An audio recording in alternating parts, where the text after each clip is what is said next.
여호와는 내게 복을 주시고 너를 지키시기를 원하며 여호와는 그의 얼굴을 내게 비추사 은혜 베푸시기를 원하며 여호와는 그 얼굴을 내게로 향하여 드사 평강 주시기를 원하노라. 아멘.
이 시간 교회와 예배와 또 각자 간절한 기도 제목 가지고 하나님 앞에 기도하기를 원합니다. 오늘 학습 세례 문답이 있습니다.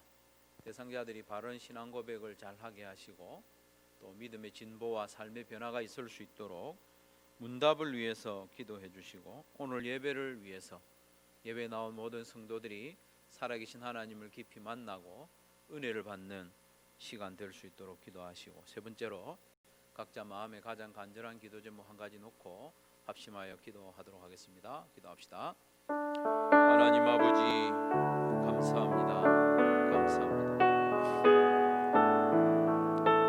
오늘도 우리의 걸음을 주님 앞으로 인도해 주시고 살아계신 하나님 앞에 나와 예배드리게 하시니 참으로 감사합니다. 이 예배를 우리 하나님께서 기쁘게 받아주시고 음양하여 주시고 간절히 바라옵고 한 영혼이라도 몸만 왔다가 돌아가지 않도록 하여 주시고 그 마음과 심령을 성령 하나님이 만져주시고 다스려 주시기를 간절히 예배 중에 하나님의 크신 위로와 은혜와 사랑과 치유를 경험하는 복된 시간이 되게 해주시기를 원합니다. 오늘 학습 세례 인교 문답이 있습니다. 하나님께서 저들의 마음에 믿음을 더하여 주시고 그들의 신앙 고백이 진실하게 하시고 고백한 대로 살아내는 한소마의 권속들이 되게 해주시기를 원합니다. 하나님 아버지, 시험에 드는 일이 없도록 하여 주시고 마음의 평강을 더하여 주시기를 원합니다. 종의 입술과 모든 몸을 조장하여 주시고 특별히 예배 순서마다 하나님 앞에 집중하고 하나님을 예배하는 자로 서게 하여 주시기를 간절히 원합니다. 하나님 도와주시옵소서.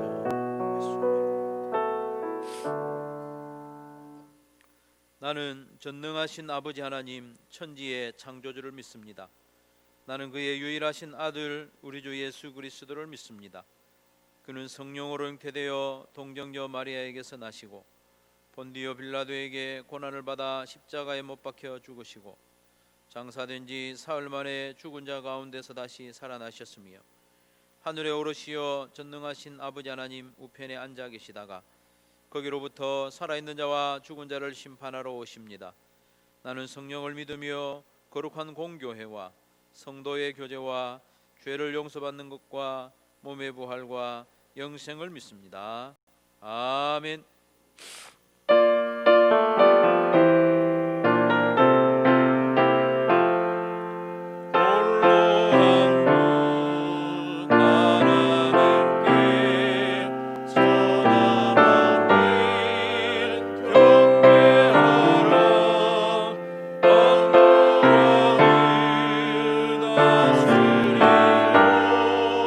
온 세상 만민이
사랑이 많으신 하나님 아버지, 거룩한 날을 우리에게 주셔서 예배하는 자리로 우리 모두를 인도하시는 하나님께 감사와 찬양을 드립니다. 이 시간 창조주 하나님을 기뻐하며 우리를 코로나19 감염으로부터 구원하시는 하나님을 노래합니다. 함께 예배하며 주님의 도우심을 구하는 믿음의 형제들에게, 또 가정에서 영상으로 예배하는 형제들에게 성령으로 임재하셔서 참된 회복과 풍성한 은혜를 주옵소서. 하나님 아버지, 말씀을 전하시는 이명호 목사님을 성령으로 충만케 하옵소서. 주의 말씀이 예배하는 믿음의 형제들을 날마다 새롭게 하고 또 성령으로 감동하셔서 마음을 새롭게 하여 주님이 하신 일을 찬송하고 노래하게 하옵소서. 하나님 아버지, 믿음의 자녀들이 예수 영접의 시간에 주님을 나의 주로 고백하고 예수님을 나의 구주로 영접하게 하셔서 참 감사를 드립니다. 자녀들이 날마다 하나님께 기도하며 나아가므로 하나님만 의지하고 하나님과 함께하는 자에게 주시는 형통의 복을 누리게 하옵소서. 하나님 아버지, 이제 얼마 남지 않은 2020년을 돌아보며 하나님께서 교회에 주신 많은 은혜들을 헤아리며 감사를 드립니다. 코로나19 감염의 위험으로부터 우리 모두를 지켜주셔서 참 감사를 드립니다. 참으로 힘들고 한 번도 경험해보지 못한 코로나19이지만 그럼에도 소망 가운데 예배의 자리를 지켜가게 하셔서 감사를 드립니다. 하나님 아버지, 여전한 코로나19로 인해서 위축되고 힘들어진 우리의 삶이 속히 회복될 수 있도록 주님 도와주옵소서. 코로나 감염으로부터 지켜주시고 믿음의 형제들이 가정과 하는 일들에 하나님이 함께 하셔서 경제적인 어려움으로부터 이겨내게 하옵소서. 하나님 아버지, 연로한 믿음의 선배들의 몸과 마음이 날마다 새롭게 되는 은혜를 주옵소서. 소망 가운데 하나님을 예배하며 노년의 지난 세월 하나님 주신 은혜가 참으로 크고 놀라운 것을 기억하고 그 심중에 하나님을 기뻐하는 것으로만 가득하게 하옵소서. 코로나19 감염이 온 세상을 강풍 가운데로 몰아넣고 있는 지금 험난한 세월을 살고 있는 믿음의 자녀들이 늘 하나님과 함께하고 하나님만 의지하는 자에게 주시는 주의 복으로 오늘을 살게 하옵소서. 하나님 아버지, 코로나19로 인해서 어려운 때에서 대입 수능을 준비하는 믿음의 아이들에게 위로와 평강을 주옵소서. 성실하게 준비하고 하나님의 도움을 구할 때에는 능력의 하나님을 만나는 은혜를 주옵소서. 수술 후에 회복 중에 있는 자매들의 건강을 회복시켜 주시고 선교지의 선교사와 그 자녀들의 안전을 지켜주시고 미자립교회의 재정적인 필요들을 채워주옵소서. 하나님 아버지, 영혼을 구원하며 제자를 삼는 사명을 감당하는 사명자로 하나님 앞에 부르심을 받은 형제들이 하나님 앞에 충성된 자로 오늘을 살 수 있도록 우리를 도와주옵소서. 사람의 힘으로는 미미한 바이러스 하나조차도 감당하기 어렵지만 하나님은 말씀으로 혼돈된 세상을 질서로 창조하십니다. 이 시간 창조주 하나님을 찬양하며 감사를 드립니다. 예수님의 이름으로 기도합니다. 아멘.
소식 알려드립니다.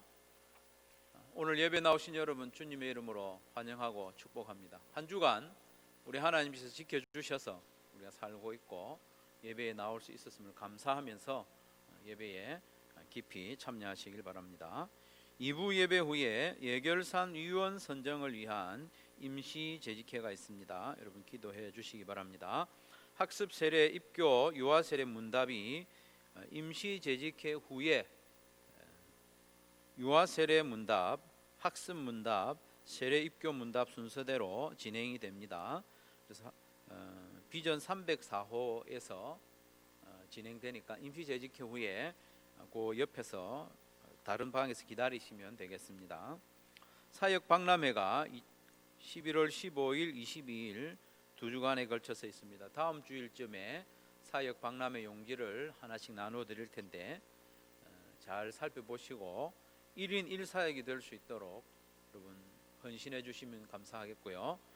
사역 박람회 용지 안에 있는 내용 아니라도 됩니다. 내가 교회를 위해서 이 부분 한 주에 한번 섬기겠다 하는 부분 있으면 생각해 두었다가 창의적으로 교회를 섬기면 되겠습니다. 도전 300독 김영수 비 집사님 2독 하셨고요. 오복순 집사님 2독, 조필재 권사님 4독 통독하셨습니다. 말씀 가까이 하는 일에 우리 모두 더욱 힘을 냈으면 좋겠습니다. 목장 모임은 온라인 혹은 오프라인으로 모이시면 됩니다. 오프라인으로 모였을 때도 가급적이면 뭘 드실 때는 이야기를 안 해야 되고 또 발언을 할 때는 마스크를 착용하는 그 두 가지만 딱 지키면 되겠습니다. 매일 성경 한 권씩 구비하시고요. 오늘 오후 4시에 목양실에서 당회가 있습니다. 가정교회 평신도 세미나 주보 광고를 참조하시고 주일 연합 예배 방역 우리 교회가 잘 하고 있으니까 염려 안 하셔도 됩니다. 교회들에서 가끔 감염되는 경우가 보도되지만 마스크 착용하고 잘 예배를 드린 경우에는 감염된 사례가 아직까지는 보고가 되지 않고 있습니다. 그러니까 예배 드릴 때 마스크 착용 잘 하시고 하시면 되겠습니다. 이번 주부터 목장 초대 다시 시작합니다. 시아누크 목장 이번 주에 금요일에 초대합니다. 나머지 광고는 주보를 참조하시기 바랍니다. 하나님 말씀 같이 보겠습니다. 역대하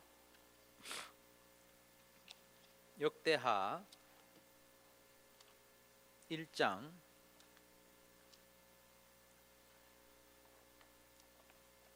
1장 전체지만은 13절까지만 봉독하도록 하겠습니다. 역대하 1장 매일 성경 오늘 본문이죠.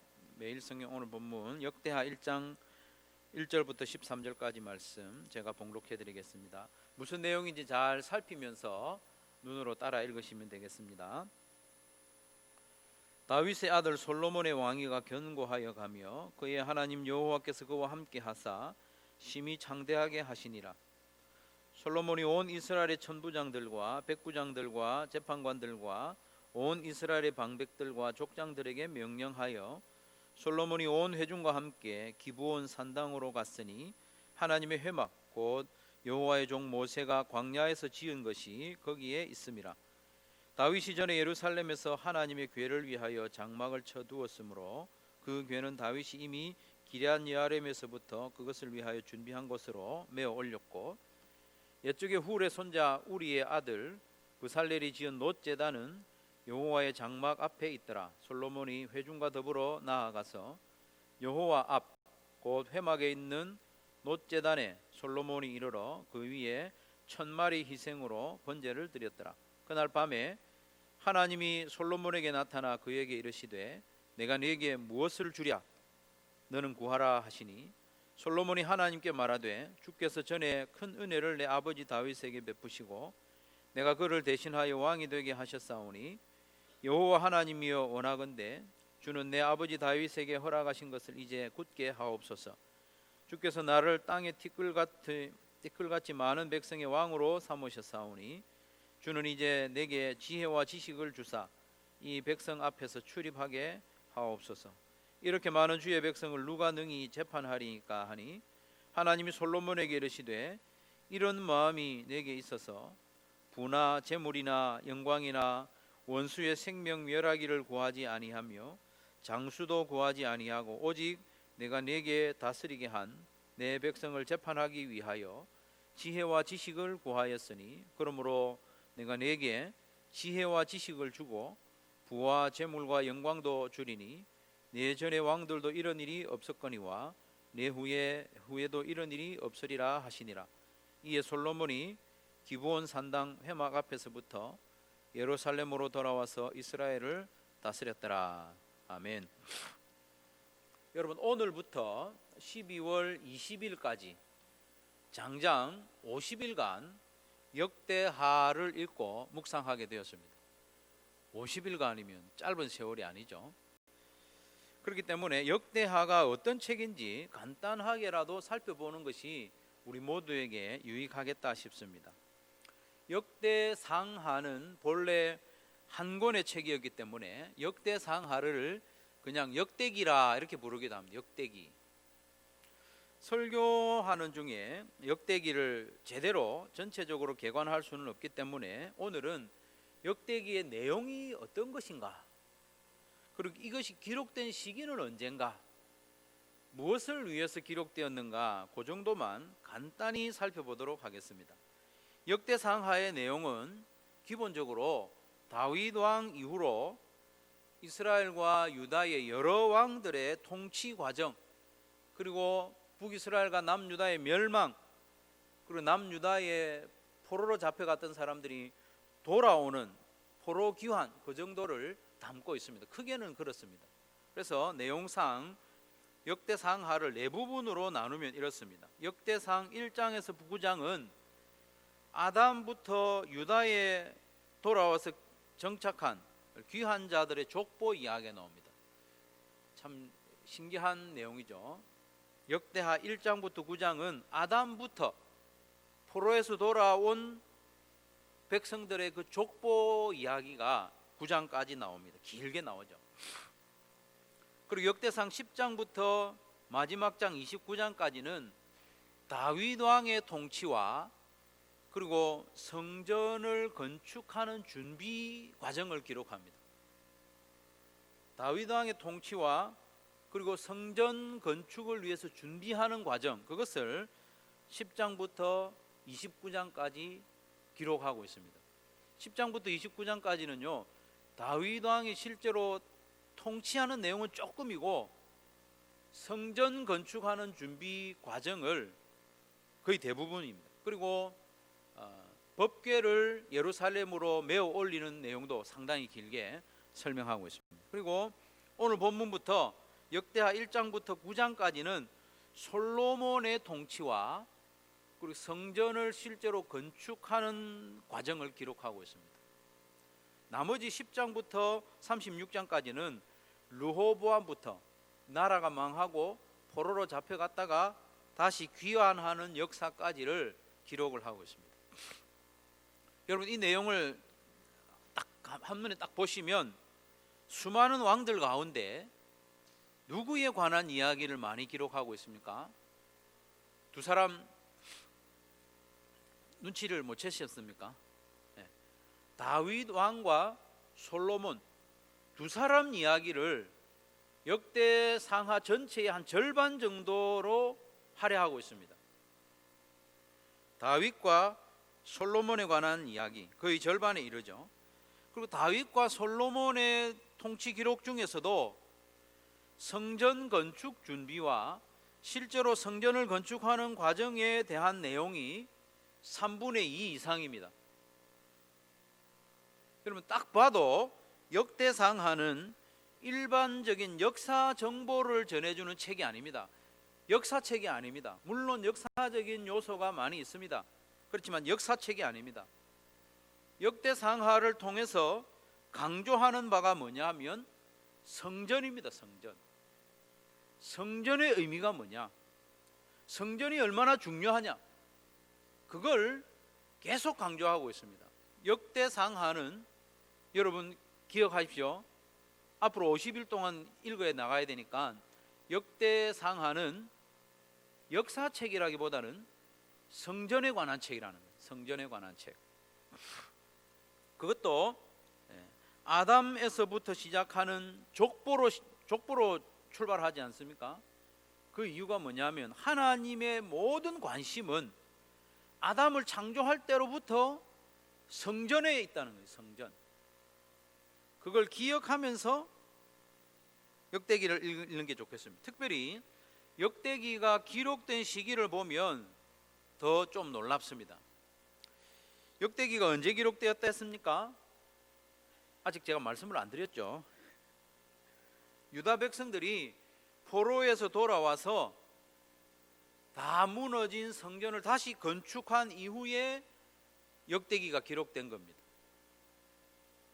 당시 이스라엘 백성들은 매우 비참한 상황에 있었습니다. 포로에서 돌아오긴 했지만 나라가 회복된 건 아니에요. 여전히 페르시아의 식민지로 있습니다. 조공을 바치는 국권이 없습니다. 페르시아의 식민지로 있지만 유일하게 성전을 다시 건축할 수 있도록 허락을 받았고, 오랜 갈등 끝에 성전을 겨우 건축을 했습니다. 다시 성전을 건축을 하긴 했지만 솔로몬 때 지었던 성전과 비교해서 너무나도 초라한 모습의 성전이 건축된 겁니다. 국권도 없죠. 여전히 식민지로 지내죠. 성전을 다시 건축했다 하지만 초라한 모습의 성전을 바라보는 이 백성들의 마음은 매우 낙심이 되고 비참한 겁니다. 나라가 없으니까. 그래서 이 백성들은 마음에 몇 가지 의문을 가지고 있었습니다. 우리가 여전히 하나님의 백성이 맞는가? 하나님이 우리에게 관심을 가지고 계시기는 한 건가? 그런 의문.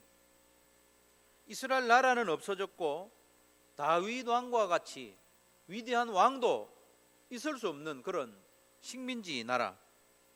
이런 상황에서도 하나님의 언약은 여전히 유효한가? 우리가 하나님 백성 맞는가? 하나님 의지해도 되는가? 그런 의문 가운데 있는 백성들을 위해서 기록된 책이 바로 역대기라는 겁니다. 역대상하. 성전을 다시 짓기는 했지만 솔로몬 때의 성전과 비교하면 초라하기 그지없는 그 성전을 바라보면서 마음이 낙심되어 있는, 우리가 하나님의 백성 맞는가? 그런 근본적인 의문 가운데 있는 백성들에게 역대상하를 허락해 주심으로써 너희들은 봐라, 너희들은 아담 때로부터 내가 계획하고 있는 백성 맞다. 그리고 성전 이야기를 길게 함으로써 비록 너희들이 지금 바라보는 성전이 초라하지만 나는 너희를 만나기 위하는, 난 만나기 원하는 그런 하나님 맞다. 이것을 강조하는 책이 역대상하입니다. 그래서 역대기 기자는 이 기사들을 통해서 하나님의 관심은 아담 때로부터 지금 나라를 잃은 이 초라한 백성에게 이르기까지 하나님 이들을 사랑하고 이들이 하나님 앞으로 나오기를 원하신다는 메시지를 역대상하에서 강조하고 있는 것이죠. 그것이 역대기를 기록한 목적입니다. 참으로 우리 하나님은 창세로부터 모든 관심을 자기 백성들에게 두고 있습니다. 이 백성들이 하나님 앞으로 나오도록 하는데, 성전을 통해서 하나님 앞에 나오고 하나님과 교제하는 데에 하나님의 모든 관심과 목적이 집중되어 있다는 것을 기억하시기 바랍니다. 그래서 앞으로 역대하를 읽어 나가실 때 그런 관점에서 읽어 나가셔야 됩니다. 이스라엘 왕들에 대한 이야기가 물론 나오지만 우리들의 그 관심, 초점은 어디에 있느냐? 그것은 이 백성들과 왕들이 하나님을 가까이 하고 있느냐, 아니면 하나님과 조금 멀어지고 있느냐, 그런 관점에서 역대기를 읽어 나가시면 참 좋겠다 싶습니다. 오늘 본문도 그런 맥락에서 보아야 합니다. 솔로몬이 기브온 산당에 나아가서 1,000마리 희생으로 하나님께 드렸다. 그랬더니 하나님께서 감동하셨다고 했죠. 개역 성경에서는 일천번제라고 그냥 그렇게 번역이 되어 있었습니다. 우리가 가지고 있는 개역 개정 성경에는 6절 하반절에 보면 1000마리 희생으로 번제를 드렸다 하고 있습니다. 일천번제라고 하는 것은 1000번에 걸쳐서 제사를 드린 건 아니에요. 오늘 한번 드리고 또 내일 한번 드리고 이렇게 1000회에 걸쳐서 번제를 드린 건 아니고 한 번에 1000마리의 희생 제물로 제사를 드렸다, 그렇게 보시면 되겠습니다. 하나님께서 솔로몬의 1000번제를 왜 이렇게 감동하셨을까? 솔로몬이 하나님을 사모하는 마음으로 또 그리고 하나님 의지하는 마음으로 온 회중들과 함께 하나님 앞에 나아왔기 때문에 하나님 감동하신 거예요. 1000마리를 드려서 그런 게 아닙니다. 물론 1000마리의 의미도 큽니다. 솔로몬으로서는 하나님 앞에 자기의 최선을 다해서 제사를 드렸죠. 1000마리여서라기보다는 이 솔로몬이 하나님 앞에 나아온 것, 회막에 나아온 이것이 하나님을 감동시킨 겁니다. 하나님을 사모하는 마음으로, 하나님을 의지하는 마음으로. 다윗을 이어서 왕이 된 솔로몬은 참 마음이 무거웠을 거예요. 그렇게 훌륭한 아버지 다윗에 이어서 왕이 되었으니 이 많은 백성들을 어떻게 잘 이끌어 갈까? 그런 능력이 자기에게 없음을 인정하고 하나님 의지하는 마음으로 하나님 앞에 나아온 겁니다. 어디로? 회막으로. 회막은 만나는 천막입니다. 만나는 천막. 만날 회 천막. 그래서 3절 5절에 이렇게 말씀하고 있습니다. 솔로몬이 온 회중과 함께 기브온 산당으로 갔으니 하나님의 회막 곧 여호와의 종 모세가 광야에서 지은 것이 거기에 있음이라. 옛적에 훌의 손자 우리의 아들 부살렐이 지은 놋제단은 여호와의 장막 앞에 있더라. 솔로몬이 회중과 더불어 나아가서 하나님께 제사를 드렸다는 것. 여러분, 솔로몬 때에 법궤는 예루살렘에 있어요. 참 이 가나안 정복하고 또 사울과 다윗의 때를 지나오면서 조금 이상하게 됐습니다. 법궤가 있어야 하는 것은 본래 성막 안에 있어야죠. 지성소 안에 있어야 되는데 이것이 어떻게 하다 보니까 따로 분리가 된 거예요. 법궤는 다윗이 예루살렘에 메어 올렸고, 그렇지만 하나님을 만나는 회막, 이 성막입니다. 성막. 회막이 기브온 산당에 그대로 있는 거예요. 그리고 그 회막 앞에 제사를 드릴 때 사용하는 놋제단이 거기 있었기 때문에 솔로몬은 온 회중들과 함께 기브온으로 나아간 거죠. 회막이라고 하는 것은 만나는 천막입니다. 만나는 천막. 성막이 회막이라고 불리는 이유가 뭐냐 하면 하나님께서 이 성막을 그의 백성들을 만나는 용도로 주셨기 때문에. 성막은 하나님 만나는 천막입니다. 하나님은 자기 백성들이 하나님 앞에 나오는 것을 원하셨습니다. 그래서 성막을 주신 겁니다. 그래서 그 백성들이 하나님 앞에 나오는 것을 하나님은 너무나도 기뻐하십니다. 이것은 아담과 하와를 만드실 때부터 하나님이 마음에 두셨던 것입니다. 하나님은 사람을 만드신 목적이 뭐냐? 하나님 앞에 나오도록 하는 겁니다. 억지로 끌려 나오는 게 아니라 하나님을 사랑하는 마음으로, 하나님을 의지하는 마음으로, 사모하는 마음으로 그 백성이 하나님 앞에 나올 때 하나님은 기뻐하시고 감동하십니다. 감동하신 하나님께서는 그날 밤에 친히 솔로몬에게 나타나셨죠. 그리고는 이렇게 말씀하셨습니다. 7절 말씀해 보면 그날 밤에 하나님이 솔로몬에게 나타나 그에게 이르시되 내가 너에게 무엇을 주랴? 너는 내게 구하라. 경상도 말로 하면 뭐 줍고? 이 말이죠. 뭐 줍고? 여러분, 이런 말씀을 좀 한번 들어보면 좋지 않겠습니까? 하나님께서 내가 너에게 무엇을 주랴? 너는 내한테 구해라. 뭐든지 다 해줄게. 뭐 줄고? 하나님이 지금 너무 기쁘신 거예요. 솔로몬이 하나님을 사모하는 마음으로 그 하나님 앞에 나아온 자체가 너무 기쁘고 감동이 된 겁니다. 그래서 하나님께서 솔로몬에게 내가 너에게 무엇을 주랴? 너는 구하라. 상한점을 둔 것도 아니, 너는 내게 무엇이든지 구하라. 그래서 솔로몬은 하나님께 지혜를 구했죠. 지혜. 수능 시험 잘 보려고 지혜를 구한 것도 아니고, 어디에 성공하려고 지혜를 구한 것도 아니고, 솔로몬이 지혜를 구한 이유가 뭐냐 하면, 하나님의 백성인 이스라엘 사람들을 하나님의 뜻에 합당하게 잘 다스릴 수 있기 위해서. 이것도 하나님께 기쁨이 된 이유죠. 여호와를 경외하는 것이 지혜의 근본이라고 했죠. 그 솔로몬의 고백입니다. 그래서 여호와를 경외하는, 여호와를 사모하고 여호와를 가까이 하는 이 솔로몬은 이미 지혜의 근본을 가지고 있었습니다. 그래서 하나님께서 지혜를 더해 주셨는데, 그래서 솔로몬이 구하지 않은 부와 재물과 영광도 하나님께서 덤으로 더해 주셨지 않습니까?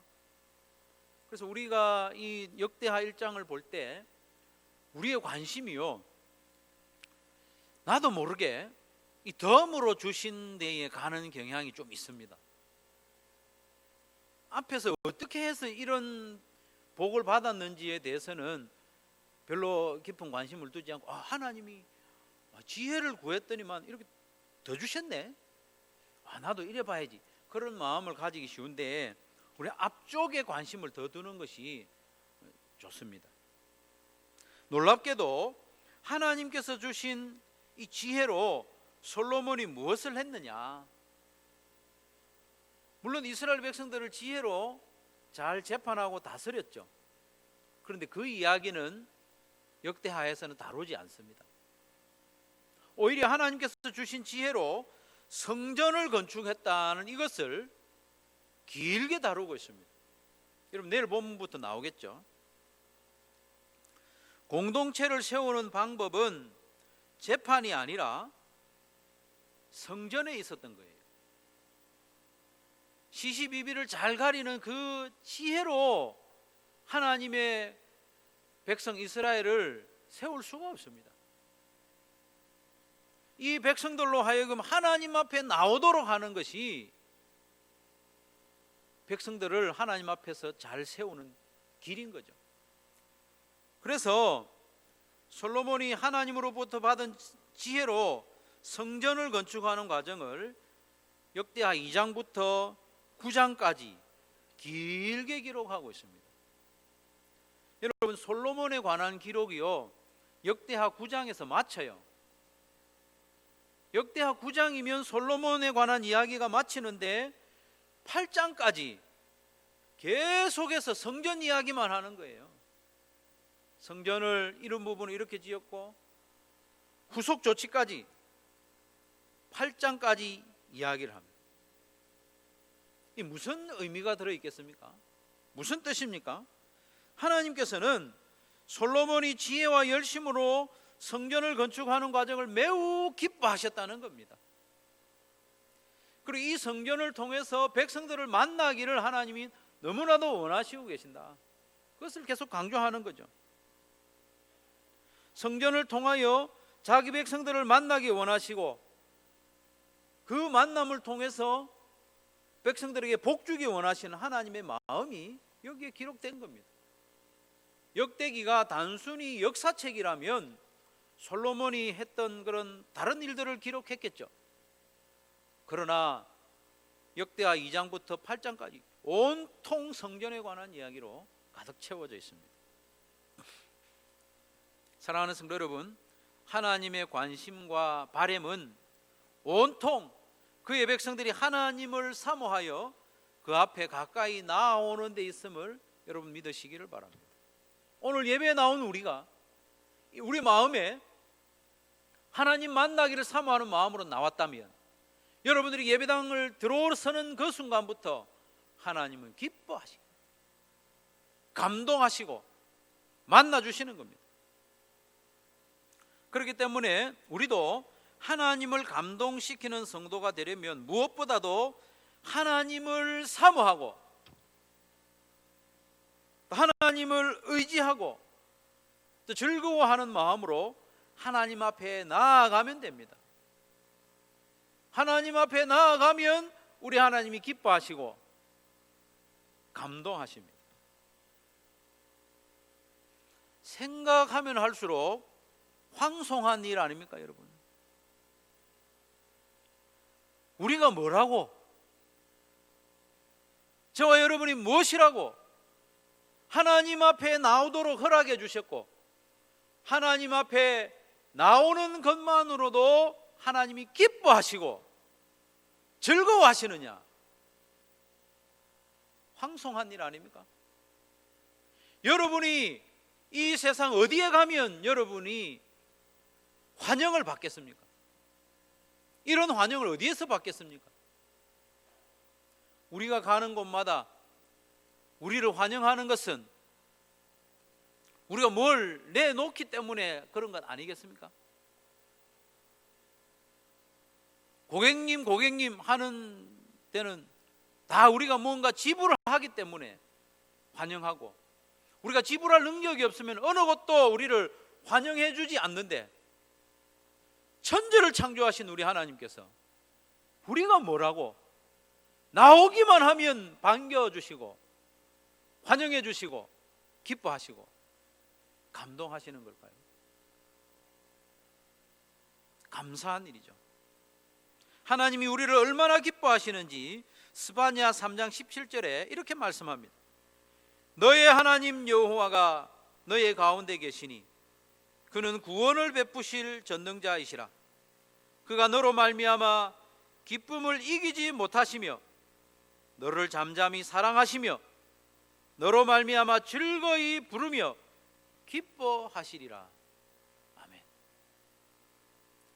우리가 하나님 앞에 나오면 하나님께서 기쁨을 이기지 못하시고 즐거이 부르며 기뻐하신다. 하나님이 노래하신다는 거예요. 스바냐 당시의 이 백성들은 심각하게 타락한 상황이었습니다. 그래서 곧 하나님의 심판을 받아서 나라가 망할 지경에 이르렀음에도 불구하고 하나님께서 장차 내가 너희를 다시 돌아오게 하고 너희들이 다시 내 앞에 나올 수 있도록 해주겠다. 하나님이 그것을 미리 내다보면서 이 악한 백성들에게 축복의 말씀으로 주신 거죠.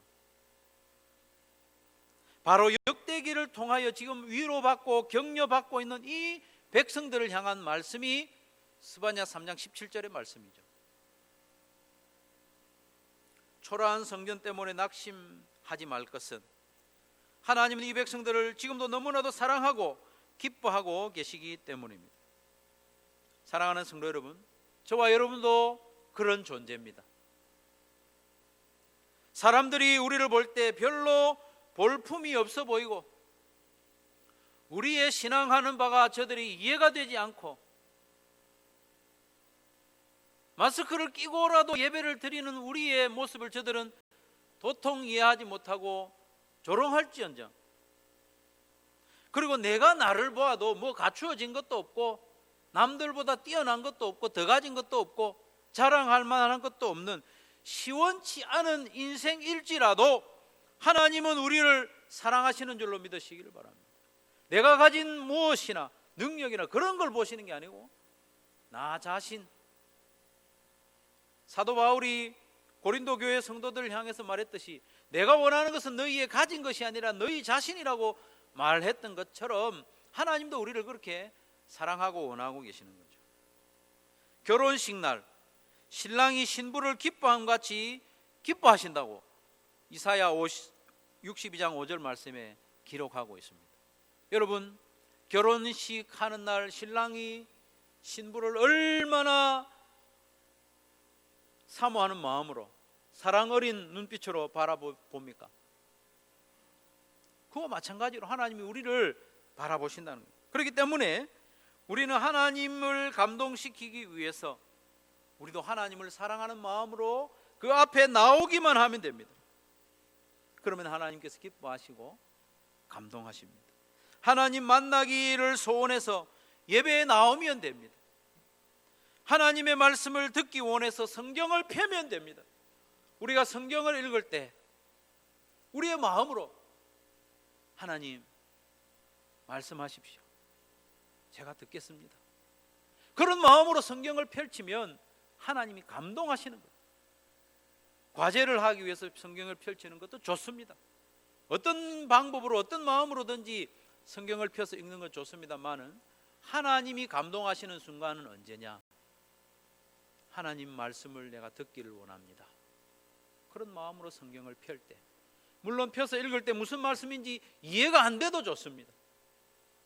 그런 마음으로 성경을 펴는 자체가 하나님을 감동시키는 겁니다. 기도의 자리에 앉아서 하나님 말씀하십시오, 하나님 저의 소원은 이런 것이 있습니다, 내 기도를 들으신 하나님, 믿음으로 기도의 자리에 나아가는 그 순간 우리 하나님이 기뻐하시고 감동하시는 거죠. 그런데 문제는 우리가 하나님 앞에 나아가는데 매우 인색하다는 것입니다. 만물의 주인이신 하나님, 우리 인생의 주인이신 하나님의 관심과 시선은 항상 우리를 향하고 있는데 우리는 자꾸 딴전을 피우는 거예요. 먼 산 바라보고 가끔 하나님을 찾는 우리의 모습이 안타까운 것이죠. 감히 그렇게 하고 있습니다. 우리가 배은망덕하게 우리가 그렇게 하고 있는 거죠. 예배와 말씀과 기도와 찬양으로 하나님을 만나고 가까이 하는 시간이 우리 삶에서 가장 중요한 본질임에도 불구하고 이것을 뒷전으로 밀어버리는 삶이 우리의 삶이 아닌지 돌아보게 됩니다.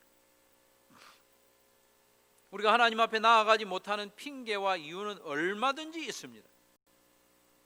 바빠서, 피곤해서, 중요한 시험과 프로젝트가 있어서, 먼저 처리해야 할 일이 있어서, 컨디션이 좋지 않아서, 여러 가지 이유가 있습니다. 그러나 하나님을 사랑하여 만나고자 하는 성도는 무슨 수를 쓰든지 하나님 만나는 시간을 확보해냅니다. 확보하는 거죠. 먼저 떼놓는 거죠.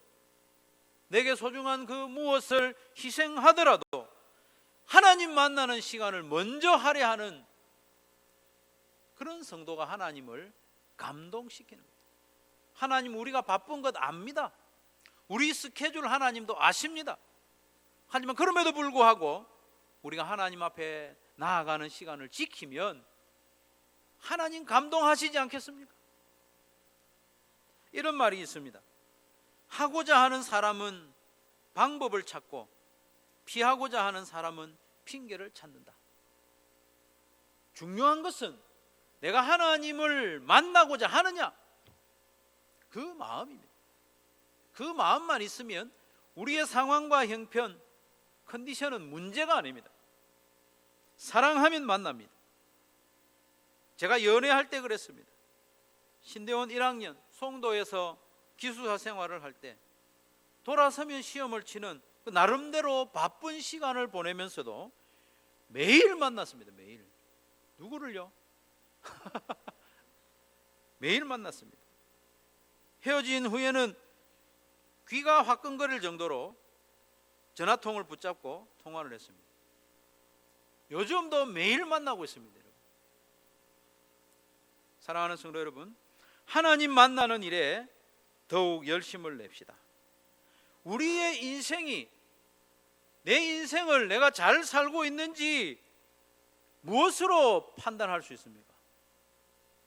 내가 인생 그래도 잘 살고 있느냐, 그걸 확인하기 원한다면 하나님과의 친밀도를 점검해 보면 됩니다. 내가 하나님 자주 만나고 있느냐, 하나님을 깊이 만나고 있느냐? 그렇다면 그 인생 잘 살고 있는 겁니다. 하나님과 친밀하지 못한 삶, 하나님과 관계가 조금씩 멀어지고 있다, 어떤 이유로든지 좀 멀어지고 있다, 코로나 때문에 멀어지고 있다, 그렇다면 그 인생 잘 살고 있는 게 아닙니다. 역대기의 관심으로 우리의 인생을 보아야 됩니다.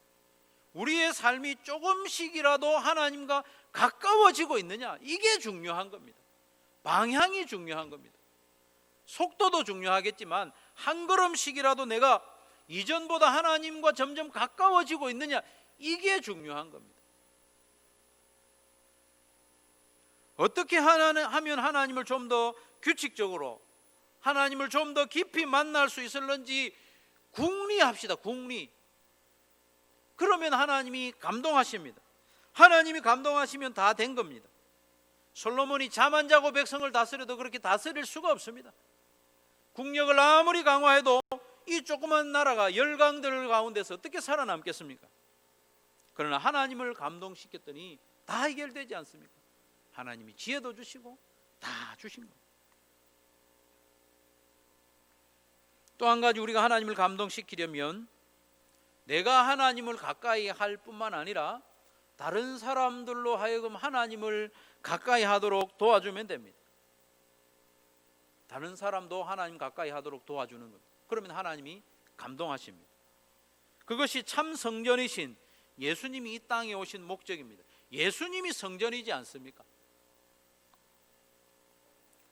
저 눈에 보이는 성전을 허물어라, 내가 사흘 만에 다시 일으키겠다 말씀하신 것은 예수님이 십자가에 죽으시고 부활하심으로 그 자신이 하나님 앞에서 성전이 되어서 예수님 통하여 많은 백성들이 하나님 앞으로 나오도록 하는 거지 않습니까? 예수님이 성전입니다. 예수님이 참 성전으로 이 땅에 오신 목적이 잃어버린 자를 찾아서 하나님께 인도하기 위함입니다. 그리고 그 잃어버린 자를 찾는 그 사명을 예수 그리스도의 몸인 교회에게 맡기셨습니다. 저와 여러분에게 맡기셨습니다. 그래서 저와 여러분이 성전이라고 하십니다. 우리는 성전입니다. 하나님이 거하시는 성전일 뿐만 아니라 우리를 통하여 하나님께 나오도록 하는데 쓰임받도록 세워준 예수님의 몸, 교회, 성전입니다. 그 사명에 충성하는 교회를 세우는 일에 열심을 내면 하나님이 감동하십니다. 솔로몬이 성전을 건축했던 것처럼 이 시대의 성전인 교회를 성경적인 목적에 충성하는 교회로 세워나가는 거죠. 영혼 구원하여 제자 삼는 그 사명에 집중하는 교회로 세워나가면 하나님이 기뻐하시고 감동하십니다. 일전에 우리 시찰 내에 있는 함께하는 교회 개척 감사 예배에 참석했습니다. 한 달쯤 됐네요. 9월 24일이었으니까. 개척교회니까 공간이 매우 좁았습니다. 코로나 사태였습니다. 그렇지만 거기 참석한 사람들이 많아요. 축하하러 온 사람도 있고 기도하러 온 사람도 있고, 그 좁은 공간에 많은 사람들이 들어와 있으니까 제가 신경이 쓰이는 거예요. 저도 순서를 맡았기 때문에 안 갈 수는 없고 가긴 갔는데, 제가 코로나 그 자체를 무서워 그런 게 아니고, 제가 만약에 코로나에 감염되면 복잡해지지 않습니까? 그런 게 신경이 쓰이는 거예요. 거기 와 있는 분들도 대부분 목사님이고 장로님인데 신경이 쓰이는 거예요. 그래서 그 목사님에게 창문을 지금 다 열어야 됩니다. 창문을 다 열어야 돼요. 신경이 곤두서 있는 거예요. 예배 시작하기 한 30분 전부터 찬송을 막 부르는데, 야, 찬송 하나님 기뻐하실 텐데 막 신경이 쓰이는 거예요. 집중도 안 되고. 그 중에 격려사를 하는 목사님의 말씀에 제가 큰 은혜와 도전을 받았습니다. 강단에 나온 분들 중에 언변이 제일 어눌한 분이었어요. 잘 알아듣기도 힘들었어요. 본인이 이야기하기를 저는 전도를 참 잘 못하는 사람입니다, 그렇게 고백을 했어요. 딱 제가 봐도요, 전도 못하게 생겼어요. 말이 너무 어눌하니까. 그럼에도 불구하고 이 목사님이 영혼 구원하는 이 일을 하나님이 기뻐하시는 일이기 때문에 열심히 전도했다는 거예요. 그랬더니 하나님이 감동하셔서 채워주시는데 지금까지 너무나도 행복하게 부족함이 없이 목회를 하고 있다, 이렇게 고백을 하는 거예요. 다른 순서는 저는 귀에도 안 들어왔어요. 그 말씀이 저에게 도전이 되었습니다. 야, 나도 하나님 기뻐하시는 전도 열심을 좀 내야지. 이전부터 이렇게 해야지 계획하던 일들이 있었는데 자꾸 미루고 있는 거예요. 제가 벌써 한 달이 지났는데 별로 진척이 없어요. 설교 시간에 제가 이렇게 이야기를 하는 것은 제가 마음을 먹었다는 겁니다. 이번 주간에는 뭔가 진척이 있을 겁니다. 여러분. 사랑하는 성도 여러분, 사랑하는 목자 목녀 여러분, 코로나 사태로 모든 활동이 조심스럽고 위축된 상황이지만 다른 건 좀 못하고 다른 건 좀 축소해도 교회의 성경적인 사명은 굳게 붙잡읍시다. 물론 지혜롭게 해야 될 필요는 있습니다만은 이 사명을 붙잡고 이 상황 가운데서 우리가 해야 할 일, 할 수 있는 일을 궁리하고 애를 써봅시다. 영혼 구원하여 제자 삼는 사명을 붙잡고 애를 쓰면 우리 하나님께서 감동하시고 지혜를 주실 줄로 믿습니다. 지혜만 주시겠습니까? 사명 감당하는 데 필요한 모든 것들 다 허락해 주실 줄로 믿습니다. 그런 놀라운 일을 경험하는 저와 여러분 되시기를 바랍니다. 내가 너에게 무엇을 주랴? 너는 내게 구하라. 이런 말을 좀 들었으면 좋겠습니다. 성도 여러분, 성경의 첫 번째 책인 창세기부터 마지막 책인 요한계시록까지 하나님의 관심은 온통 그의 백성들이 하나님 앞에 나오는 데 있습니다. 사모하는 마음으로 나오는 데 있습니다. 우리가 하나님께 가까이 나아가는 그 자체를 하나님은 기뻐하시고 감동하십니다. 그러니 피곤하고 바쁘고 또 분주한 일상 중이지만 하나님 앞에 나아가는 시간, 하나님 만나는 시간 지켜내시기를 바랍니다. 그리고 우리가 또 다른 사람이 하나님을 만나고 가까이 하는 일을 돕는 일에 열심을 냅시다. 그러면 하나님이 감동하십니다. 하나님이 감동하시면 됩니다.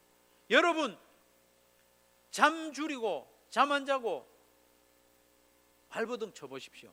그건 여러분이 하는 일입니다. 여러분의 능력만큼만 할 수 있는 거예요. 그러나 하나님을 감동시키면 우리가 생각할 수 없는 놀라운 일이 벌어지는 거죠. 그럴 때에 하나님을 경험하면서 감사하는 가운데 신앙생활을 할 수 있는 거죠. 하나님 감동시키면 하나님 우리에게 말씀하십니다. 내가 너에게 무엇을 주랴? 이런 말 한번 들어보고 싶지 않습니까? 내가 너에게 무엇을 주랴? 너는 구하라. 이런 말씀 한번 들어보기를 원합니다. 그래서 하나님을 감동시키고 감동하신 하나님께서 우리에게 채우심으로 우리 한 사람이 하나님을 기쁘시게 하는 신앙생활을 할 뿐만 아니라 또 더 많은 사람들을 주님께로 인도하는 그런 성도 한소만 교회가 되기를 주님의 이름으로 축원합니다. 말씀을 기억하면서 같이 한번 기도하기를 원합니다. 솔로몬에게 이 밤중에 나타나서 말씀하신 하나님, 감동하신 하나님, 나도 하나님 좀 감동시키기를 원합니다. 내가 가진 무엇으로 감동하는 것이 아니라 내가 하나님 앞에 나오고 사랑하는 마음으로 하나님 앞에 나오고 그 앞에 엎드리고 예배하고 그런 모습으로 하나님 감동시키기를 원합니다. 또한 하나님 모르는 다른 사람을 주님께로 인도하려고 애쓰는, 나는 재주도 없고 말주변도 없고 가진 것도 없지만은 어떻게 하든지 한 영혼이라도 주님께 인도하고자 하는 그런 마음 가지고 궁리하고 작은 일이라도 실천하면 하나님 감동하십니다. 여러분, 하나님 감동하십니다. 하나님, 전 하나님 감동시키는 그런 삶 살기를 원합니다. 한 1분 동안 간절히 기도하기를 원합니다. 기도합시다. 하나님 아버지, 우리가 무엇이간데 이처럼 사랑하여 주시고 우리가 하나님 앞에 나오는 그 자체로 기뻐하시고 감동하시는지 하나님, 우리가 하나님 앞에 나오기를 기뻐하신 하나님 앞에 자주 나아가기를 원합니다.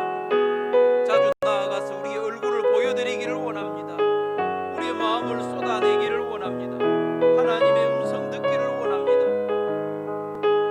예수님이 십자가에 죽으신 그 목적, 잃어버린 영혼을 구원하는 그 일에 헌신하기를 원합니다. 그래서 하나님을 감동시키는, 사람을 감동시키고 내가 만족하는 인생이 아니라 하나님을 감동시키는 우리의 하루하루 삶이 되기를 원합니다. 하나님 종을 붙잡아 주셔서 영혼 구원하는 일에 헌신하기를 원합니다. 하나님 진척이 있기를 원합니다. 구체적으로 행동하기를 원합니다.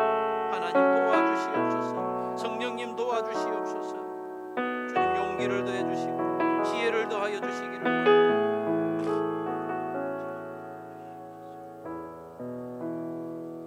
찬양하며 예물을 드릴 때에 하나님 앞에 헌신하는 시간 가지기를 원합니다. 무엇으로든지 하나님 앞에 헌신하기를 원하시는 분, 예배를 드리는 중에 하나님 저는 이 부분에 하나님 앞에 다시 헌신하기를 원합니다 하는 분이 있으면 찬양하는 중에 헌신대로 나오시고, 또 특별한 기도 요청이 있으신 분도 나오셔서 헌신 카드를 작성하시면 안수하고 기도하도록 하겠습니다.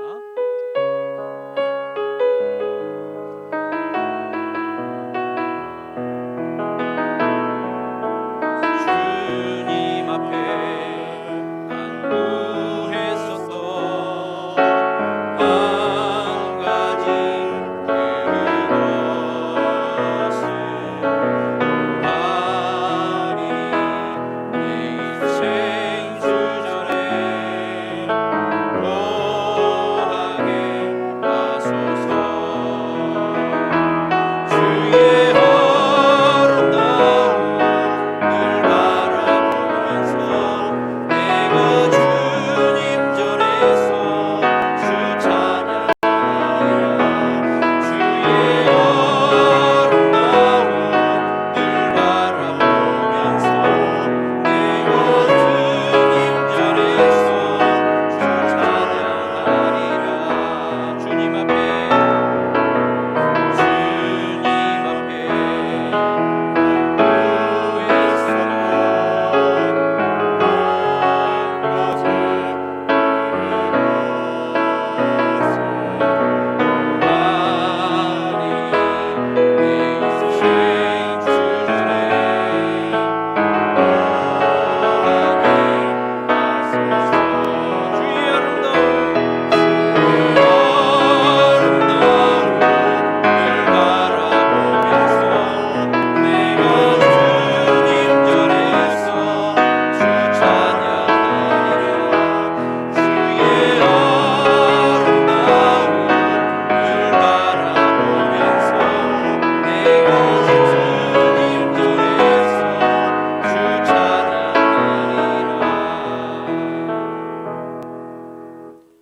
주 예수 그리스도의 크신 은혜와 하나님 아버지의 말로 다 할 수 없는 사랑과 성령의 교통하심이 하나님을 감동시키는 성도로 살기로 소원하고 마음에 다짐하는 모든 성도들의 심령 위에 항상 같이 있을지어다.